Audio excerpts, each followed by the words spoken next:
Okay, I want to thank Levita for the introduction. And look, everybody who's here tonight is in the right place. You are in the right place because we need to stop the way that this system gives a green light to police to brutalize and even murder people.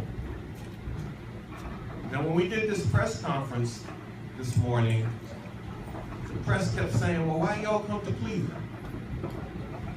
Why y'all come to Cleveland? I mean, look, why not come to Cleveland? Why not? Tamir Rice, a 12-year-old boy playing with a toy gun, Say that. gunned down by the police, who roll up on him and within 2 seconds kill him. When his sister runs out, hearing that her brother's been shot, to try to comfort him, they tackle her to the ground, throw her in the police car. Tamir's mother comes out to see about her son, and they threaten to arrest her. Why not come to Cleveland with a message of stop police terror? Which side are you on? And see, we got to raise that question because too many people are on the wrong side. You know, when Tamir got murdered, the head of the police union here got up and said, well, how come he didn't do what the police told him? Well, first off, 2 seconds and they killed him? What did they even have time to tell him, let alone him have time to respond? But even if they weren't lying through their teeth about giving him instructions and him refusing to respond, why is it that the 12-year-old boy has the responsibility and not the trained law enforcement person? And that's how it always comes down. It is always on the victim to do right, to keep from getting killed. Never on the so-called trained, so-called law, so-called enforcement person. And that's part of what's wrong and part of what has to stop. But right now, I can't mainly talk about Cleveland, even though I'm in Cleveland and happy to be here, because I gotta say something about Sandra Bland. I hope everybody here knows who I'm talking about. Yeah, I'm saying it though. That's the sister in Texas who was pulled over for improper lane change. Improper lane change. That ain't even a major traffic violation. That's a very minor traffic violation. I see people do that all the time. You don't need to pull nobody even over for that. And if you pull them over, you just give them a warning and send them on their way. But they didn't do that with Sandra. They dragged her out of the car. They beat her. They cuffed her. Took her to jail. Now the sister didn't like none of this. And she shouldn't like none of this because last time I checked, this wasn't a police state. Although in fact, that's what it is all too often, especially when you're black or Latino. It is a police state. The police are the law. They are not only the cop, they are the judge, the jury, and often the executioner. So that's what we're dealing with. But I don't know if y'all saw that video. I saw the video. That's why I got to talk about this. You know, they're talking about, well, none of our police officers went into her cell. Well, we'll deal with what happened in the cell, but what was she doing in the cell in the first place? There was absolutely no reason. She was actually taking and signing a warning, and the cop says, put out your cigarette. You know, there's a law now that you can't smoke. I mean, and I don't smoke. I don't recommend smoking, but it ain't illegal. But it became illegal because what this came down to was a black person who did not know their place. And I talked for a little bit with a 102-year-old black woman this afternoon who listened to the story that you will hear a little bit of tonight. And her response to that story was it reminded her of lynching.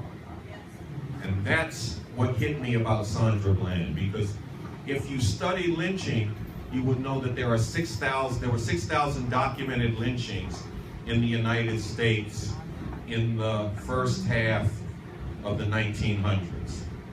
And if you go and look at the reason they gave for lynching the black person, the largest number of lynchings, the reason they gave, I think it was almost 2,000 times, was this person did not know their place. Now think about that. You don't know your place, and that is an executionable offense. And they didn't even bother to hide it. They wrote it down. We executed this person because they didn't know their place. Now, they usually don't write that down anymore, but the cops are doing the same thing. And what can you say about a system where police officers are empowered to murder people because they got too much attitude and they are the wrong color? What can you say about a system like that? Well, I can tell you what I say about it. I say that it is no good. It is absolutely worthless, and it needs to be gotten rid of as soon as possible. Because, look, I'm a revolutionary. I'm a representative of the Revolutionary Communist Party. I've been that for quite some time now. I don't want to completely date myself, although the sister did say I refused to go to Vietnam, which kind of lets the cat out of the bag.